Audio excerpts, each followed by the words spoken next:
In a world where softness is celebrated and consequence is avoided, there's one truth people keep forgetting: respect isn't given, it's enforced. This is what Machiavelli would remind us if he lived today. He wouldn't preach about kindness or patience, he'd talk about power, control, and the necessity of consequence when someone crosses the line.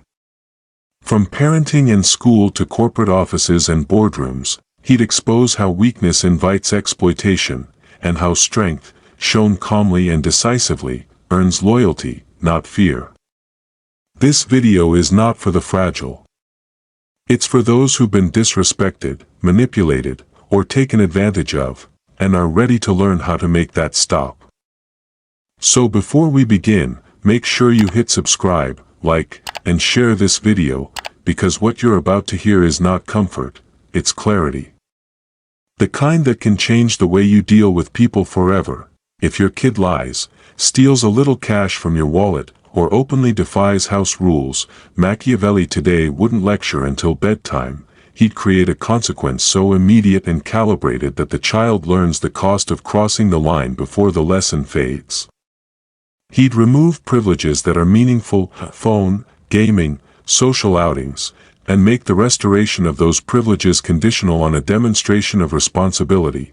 Return the money, write an honest account of why it was wrong, and accept a task that proves change. The point isn't cruelty, it's transaction clarity. Every action has a predictable cost and a clear path back.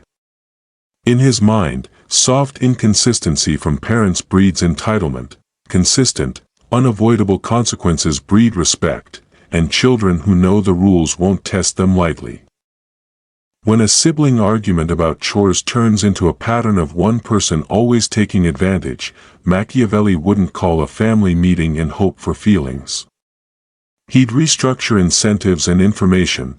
He'd make responsibilities visible, a shared chore chart with deadlines and public accountability, assign penalties for breakage that affect personal conveniences, no shared dessert, loss of a weekend privilege, and reward cooperation in ways that change the cost-benefit calculus. He'd also plant observers, grandparents, close relatives, as informal arbiters who confirm whether the punishment was fair, turning private squabbles into social transactions with reputational currency. Families operate on repeated interactions, making violations costly and repair public stops freeloading before it becomes a household culture. If your child's grades plateau because they coast on natural talent, Machiavelli would stop praising potential and start pricing effort. He'd convert academic performance into immediate, tangible rewards and penalties designed for repeated games, stricter screen time caps tied to assignment completion, targeted tutoring paid for by the child's discretionary funds, hourly study sessions with signed logs. He'd also expose them to hard comparisons, not humiliation, but a mirror, classmates who grind while geniuses sit still. The calculation is simple for him: if the benefit of slacking exceeds the cost, they'll slack. Raise the cost, increase the monitoring, and tilt incentives so short-term effort produces visible returns. In a parent-child power struggle where the teen weaponizes guilt, "You never let me do anything," Machiavelli would not get sentimental. He would accept that guilt is leverage, and that parental authority must be maintained by demonstrating control, not by bargaining away boundaries. He'd respond with two moves: a firm, non-negotiable boundary stated once and enforced consistently, and a small, strategic concession that appears generous but costs little, a supervised outing, a guest list allowance, so the teen learns negotiation has limits and gratitude is currency. The lesson is transactional, authority preserved through disciplined enforcement, loyalty purchased with carefully chosen concessions. When a parent suspects another family member is undermining their decisions in front of kids, Machiavelli's instinct is to neutralize the underminer quietly and efficiently. He wouldn't dramatize a confrontation during dinner. He'd document the instances, pull the person aside, and reassign influence strategically, move sensitive conversations out of the children's hearing, create private rituals that reinforce parental unity, e.g., parents-only planning meetings, and if necessary, replace the underminer's informal role with an alternate elder who supports the household rules.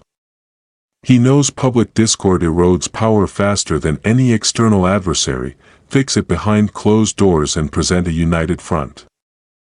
In school, when a teacher dismisses your child's talent or labels them difficult, Machiavelli's response is unmistakable: gather evidence, build alliances, and leverage institutional incentives. He'd keep graded work, emails, and recordings, quietly talk to other teachers and parents to form a coalition, then approach administration not with an emotional rant but with a dossier and a strategic ask: reassignment, mentoring, or formal review. If that fails, he'd escalate to options that hurt the school's reputation or resources: transferring the child, publicizing the case in parent groups, or threatening to find better alternatives, not to wreck the teacher, but to change the school's cost calculus so teachers stop writing off useful pupils. When classmates gaslight or ostracize a child, Machiavelli would treat the social world like a marketplace of status.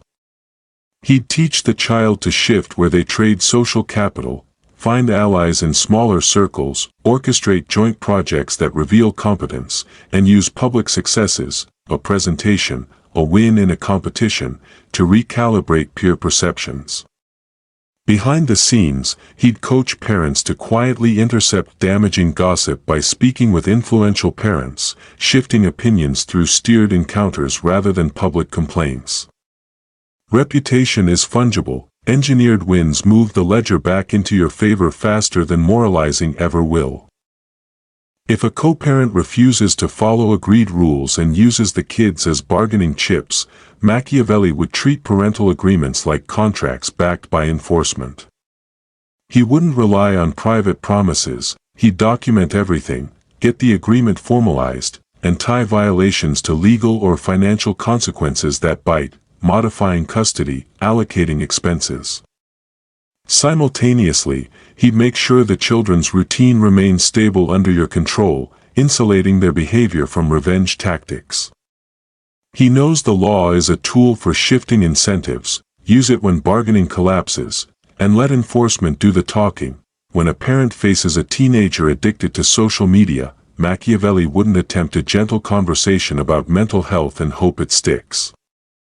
He'd engineer the environment: router-based schedules, monitored devices, tiers of access that must be earned through homework and chores, and scheduled, high-value family activities that compete with the feed. He'd make an early, public example of a small infraction's cost: missed weekend, lost subscription, so the price of impulses becomes immediate. The goal isn't punishment for punishment's sake. It's to change the tech ecosystem that rewards instant gratification, replacing it with a system where delayed gratification yields access. In a workplace where colleagues secretly take credit for your work, Machiavelli's modern playbook is meticulous documentation and reputational preemption.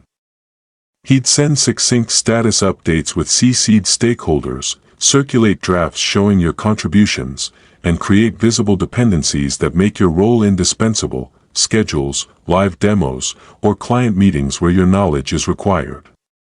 When someone steals credit, he'd call it out calmly in a public forum: "I'm glad this shipped. My team and I handled X and Y," making the truth visible without melodrama. If the theft continues, he'd escalate through HR with a paper trail. The tactic is to convert social theft into an organizational problem others will solve for their own benefit. When a boss skews blame onto you to protect their image, Machiavelli would not beg for fairness. He would immunize himself by preemptive framing, circulate clear expectations, document decisions and inputs, and build small alliances with peers who can corroborate your involvement. If scapegoating happens, he'd answer in the language the organization respects: metrics, timelines, emails, and let the record disprove the narrative. If the boss persists, he'd make a rational choice: either become politically indispensable or create an exit option with leverage, another offer, internal sponsor, so the boss's attack has consequences for them too. If a toxic coworker undermines morale by spreading rumors, Machiavelli's response is twofold: isolate and replace influence. He'd quietly identify the social hubs where the gossip spreads and insert trusted allies who counter the narrative with competence and visible goodwill. He'd also reduce the rumor's potency by refusing to react publicly. Reaction feeds gossip, while simultaneously using formal channels, performance reviews, documented complaints, to reframe behavior as a professional problem with measurable impacts. The aim is to turn an informal attack into a solvable organizational issue where leadership is forced to act. When your company negotiates a deal and the other side tries classic lowball and end-demand tactics, Machiavelli would not split the difference emotionally. He'd engineer leverage before the table. He'd prepare alternatives, BATNA, leak controlled bits of information that signal value elsewhere, and structure agreements with built-in penalties for backtracking, liquidated damages, milestone payments, escrow. During negotiation he'd let the opponent feel small wins but make sure the structural incentives always favor you. If they walk, you can replace them quickly. If they cheat, a contractual mechanism auto-extracts cost. Negotiation becomes a mechanical extraction of value, not a moral argument. In a hostile takeover or acquisition talk, Machiavelli would marshal influence beyond balance sheets. He'd court key stakeholders privately, investors, board members, major clients, to create an informal veto or support that shapes the deal before papers are signed.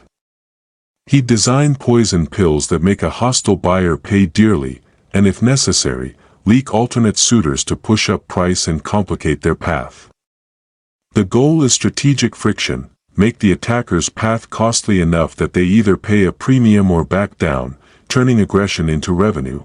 If a business partner repeatedly ignores small promises that compound into major losses, Machiavelli would convert those broken promises into formal triggers. Missed timelines automatically reduce equity. Late deliveries incur fees, and continued non-performance transfers decision rights. He'd also publicly reassign responsibilities to preserve reputation and client trust, making the partner's failures visible so market pressure enforces compliance. Private tolerance of small infractions only invites larger ones. Tangible penalties early on keep parties honest. When an entrepreneur faces a competitor copying product features, Machiavelli's modern tactic wouldn't be just legal action, it would be market denial. He'd accelerate product rollouts, secure exclusive partnerships, and create customer lock-in via integrations, data, or superior service so copying becomes a pale imitation with little payoff. Law is slow, speed and asymmetric value creation are immediate. He'd also use targeted public messaging that highlights original innovation without appearing petty, making the copier look like a follower while you consolidate leadership. If a client stops paying on time and becomes a recurring problem, Machiavelli would treat them as a credit risk model, not a moral issue. He'd restructure terms, upfront deposits, milestone billing, interest for late payments, and a contract clause that allows suspension of services immediately on default. For strategic clients, he'd demand stronger guarantees, letters of credit or escrow, and if they default, he'd execute public, reputational consequences through trade organizations or client referrals. The message is simple: failure to pay makes you a business risk, and business treats risk with escalated cost. When an employee leaks confidential strategy to poach clients or to a competitor, Machiavelli would move quickly but legally, secure evidence, suspend access, and invoke contractual non-compete and confidentiality clauses while simultaneously launching a containment plan to protect client relationships. He'd then make an example, proportionate and public within the company, so others understand the personal and professional cost of betrayal. He knows the company survives as a network of trust. A single leak saps that currency unless met with decisive, visible repercussion. If a middle manager hoards information to increase their indispensability, Machiavelli's fix is structural transparency. He'd redesign workflows so knowledge is decentralized, shared documentation, rotating ownership of tasks, and cross-training that ensures no one can bottleneck operations. When hoarding persists, he would reassign the manager to a role where independence is limited and tie promotions to demonstrated knowledge-sharing metrics. The principle, power retained via opacity, is fragile. Expose it, neutralize the choke point, and reward the behavior you want. In parenting, when ex-partners use children to punish each other, Machiavelli would weaponize predictability, a legally enforceable schedule, strict communication channels limited to logistics, and penalties for deviation enforced by courts or financial consequence. He'd avoid tit-for-tat in front of kids and instead create an institutionalized peace that makes weaponizing children impractical. Private compliance, public calm, make misuse of children costly to the abuser across legal, financial, and reputational dimensions. When a student is bullied online, Machiavelli wouldn't counsel only emotional support, he'd convert the harassment into a set of enforceable consequences. He'd document messages. Confront the platform with evidence, involve school administration, and if necessary, mobilize community pressure on the bully's social circles so their behavior has social costs. Simultaneously, he'd coach the victim on reclaiming narrative power, producing content that highlights their strengths and reduces the bully's influence. Online cruelty must be met with both institutional action and proactive reputation management. If a startup CEO faces a board chair undermining strategy for personal gain, Machiavelli would build alternative centers of gravity, cultivate investor allies, secure customer testimonials, and embed operational milestones that lock the company into a path the chair cannot easily detour. He'd also quietly prepare replacement options for the chair by identifying and courting potential champions within the investor group. He understands governance as a network of influence, neutralize a hostile node by creating counterweights that shift the balance of power. When relatives expect unpaid favors and treat family ties like a free resource, Machiavelli would formalize the exchange. He'd set explicit boundaries, a documented loan agreement, a schedule for help that's limited and conditional, and a clear statement of what family help does and does not mean. He'd present this not as coldness but as maintenance of family stability. Unpaid obligations produce resentment and dependency, clear rules preserve respect. Make favors costly to demand and cheap to accept when earned. If a worker is passed over for promotion due to politics rather than merit, Machiavelli's modern counsel is to convert merit into power by creating visible dependencies, lead high-visibility projects, produce quantifiable results tied to clear revenue or efficiency gains, and build relationships with multiple decision-makers so support is diffuse. If politics still wins, he would leverage external market options, a competing offer or public recognition, to change the internal calculus. In his view, organizational fairness is often less important than strategic indispensability. Make yourself too valuable to ignore. When a vendor consistently delivers subpar work, Machiavelli would stop bargaining and start replacing, issue a clear remediation plan with financial penalties for failure, and simultaneously cultivate multiple alternative suppliers so you can switch without production pain. He'd make the vendor's continued business contingent on meeting hard KPIs and present the choice publicly in supplier meetings so the vendor feels market pressure. The moral, tolerating poor performance because it's convenient is strategic suicide. Make the cost of failure immediate and real. If an employee publicly criticizes the company in a way that damages client relationships, Machiavelli would combine containment with conversion, suspend access while investigating, reach out to key clients with transparent remediation plans, and offer the critic a monitored path to voice concerns internally rather than externally. If the behavior is malicious, he'd enforce contractual consequences. If it's legitimate whistleblowing, he'd absorb and correct the problem publicly to rebuild trust. The aim is to convert external harm into an internal fix that reestablishes control and reassures stakeholders. when a deal partner tries last-minute renegotiation to squeeze better terms. Machiavelli would have engineered the contract to make that gambit unattractive: penalties for delay, step-in rights, and an alternate supplier already lined up. At the table he'd feign flexibility in trivial areas while refusing changes that alter economics, and he'd use strategic pauses, silence, a break, or return with a firmer offer, to remind the other side that time and certainty have value. If they persist, he'd let them walk and watch the cost of walking appear in their market position. Power in business is not the absence of compromise but the discipline to let bad deals fail. In the end, Machiavelli's lesson remains timeless: even now, mercy without boundaries breeds betrayal, and strength without restraint breeds chaos. The balance lies in knowing when to tolerate, and when to make them pay. Whether you're a parent enforcing discipline, a worker defending your reputation, or an entrepreneur protecting your deal, the principle stays the same: if they cross the line, consequences must follow.